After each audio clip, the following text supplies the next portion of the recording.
जंग तो खुद एक मसला है। ये मसलाओं का क्या हल देगा? जंग में ये जीत किसकी है और ये हार किसकी है, ये फैसला मेरी टूटी कमान से होगा। युद्ध नाम से ही एक सिहरन होती है, एक दृश्य कौंधता है मन में। विभीषिका, विभत्स स्थिति, चीख पुकार, विध्वंस।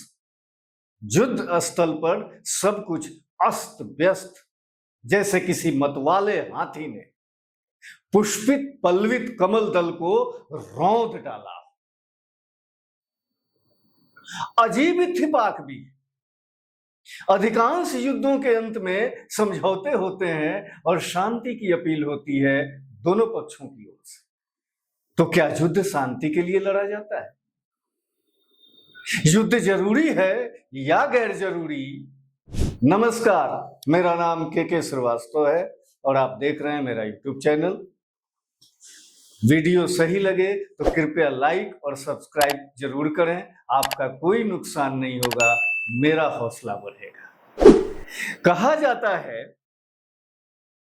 कि युद्ध शांति के लिए लड़े जाते हैं। दो बातें हैं, युद्ध जरूरी या गैर जरूरी। युद्ध दिमाग में आते ही विनाश, क्रूरता, अमानवीयता आदि कौंधने लगते हैं। ये सही भी है, ये सही है।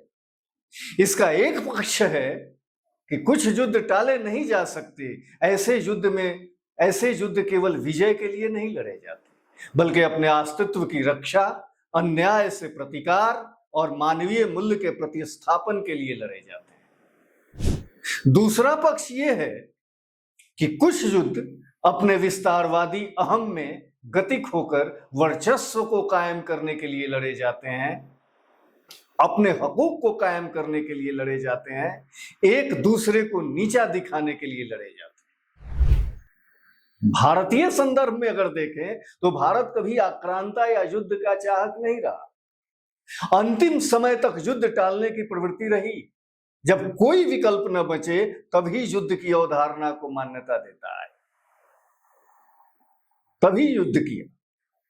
आदिकाल में देखें तो श्री राम ने दशानन से युद्ध टालने के हर संभव प्रयास किए, अनुनय विनय तक किया, दूत पर दूत भेजे, पर जब कोई रास्ता न बचा तो युद्ध घोष किया। और याद रखिए, राम ने जीती लंका वापस कर दी थी, आधिपत्य कायम नहीं किया था, किसी देश की संप्रभुता का मान रखा। योगेश्वर कृष्ण ने भी कुरुपति के सामने 5 गांव पर भी संतोष कर लेने की बात कही थी, युद्ध की विभीषिका से सावधान किया था, लेकिन कुरुपति ने उनकी बात नहीं मानी तो अन्याय के प्रतिकार के रूप में महाभारत रचना पड़ा।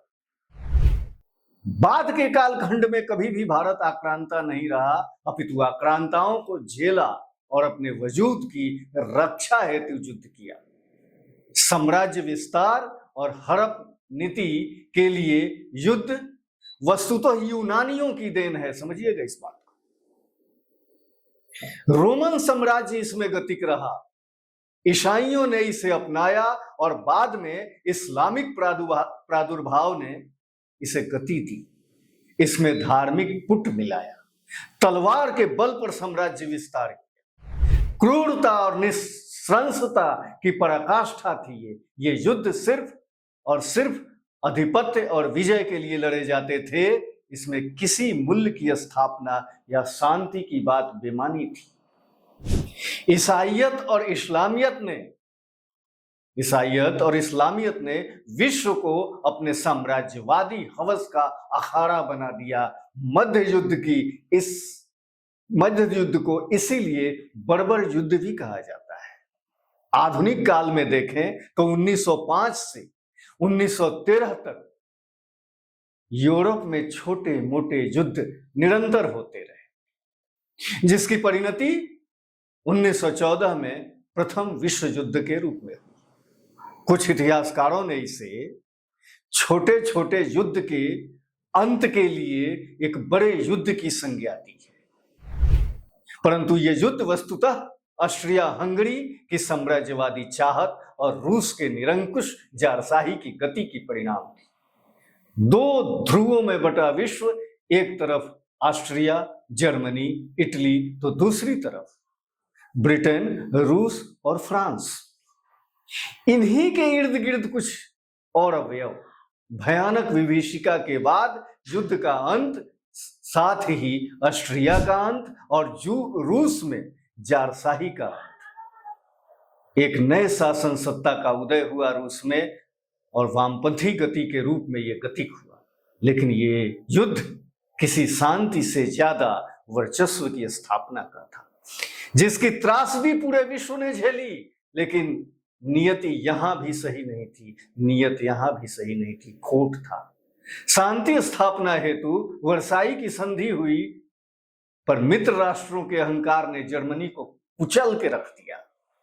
सोचिएगा जरा, क्या क्रूर हिटलर के उदय के बीज वर्साई के संधि में नहीं छिपे थे? क्या जितना दोषी हिटलर था, क्या उतना ही दोष इस विसंगति पूर्ण संधि का नहीं था? क्या इस संधि ने द्वितीय विश्व युद्ध की आधारशिला नहीं रखी? कैसी संधि थी ये, जिसने फिर से एक भयानक त्रासदी को आमंत्रित कर दिया और जिसका अंत हिरोशिमा और नागासाकी के क्रूर विभत्स अंजाम पर हुआ और एक पुरानी महाशक्ति ब्रिटेन के स्थान पर एक नई महाशक्ति अमेरिका का उदय हुआ। और तब से आज तक अमेरिका विश्व चौधरी बना हुआ है। सही है कि कोई विश्व युद्ध तो नहीं हुआ, लेकिन छोटे छोटे युद्धों की श्रृंखला रुकी नहीं। और ध्यान दीजिएगा, हर युद्ध में इस विश्व चौधरी की भूमिका रहती है। आज तक ये गति का है। ताजा उदाहरण ईरान और इजराइल का है। समझिए, किसी भी युद्ध की शुरुआत अचानक नहीं होती, वर्षों से दबे कारण होते हैं। युद्द के बीज धीरे धीरे अंकुरित होते हैं राजनीति के सर्पिल गलियारों में, सीमाओं के आर पार की महत्वाकांक्षाओं में तथा कूटनीतिक फाइलों की गुपचुप गति में। फिर किसी तात्कालिक कारण की आड़ में बम फट पड़ता है और फिर विभीषिका ही विभीषिका, चीख पुकार, मलबे, दुर्गंध।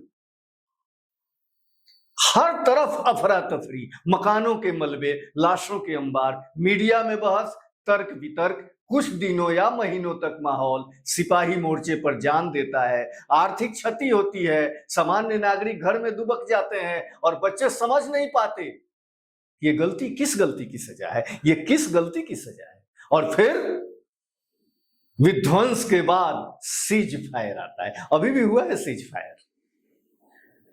कुछ घंटों की बातचीत में शांति लौट जाती है, राजनीतिक मंच पर मुस्कुराते हुए हाथ मिलाए जाते हैं, अखबारों में हेडलाइन बनता है, सफल बातचीत के बीच शांति हेतु युद्ध विराम।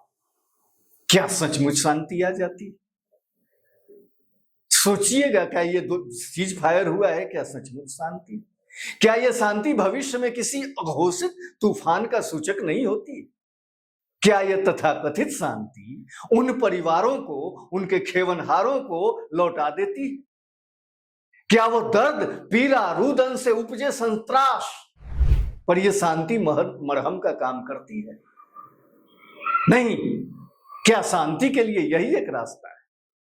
क्या युद्ध शांति की अनिवार्य शर्त है? सोचिएगा, मानव सभ्यता बार बार इस उत्तर की तलाश में लौटती है और युद्ध और शांति के दो छोरों के बीच डगमगाते हुए फिर वापस जाती है। क्या सभ्यताएं अपने अवशेषों पर इसका उत्तर ढूंढ पाती हैं?